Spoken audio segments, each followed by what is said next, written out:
দিনের শুরুটা যখন ডাইনিংয়ে তখন কিছুটা মুখরোচক আর কিছুটা স্বাস্থ্যসম্মত খাবার রাখা উচিত সব রকমের নাস্তায়। কেননা অনেকেরই মুখে অরুচি থাকে, আর তাই তো সব রকম নাস্তার প্রস্তুতি হচ্ছে খুবই ভালো। তবেই না সারাটা দিন কাটবে খুব ঝকঝকে।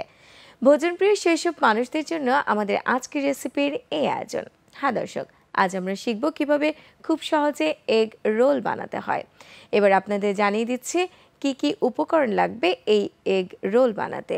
উপকরণগুলো হলো দুধ, আটা, ডিম, লবণ, টমেটো, ধনেপাতা, মরিচ, পেঁয়াজ, মরিচের গুঁড়া, তেল এবং বাটার।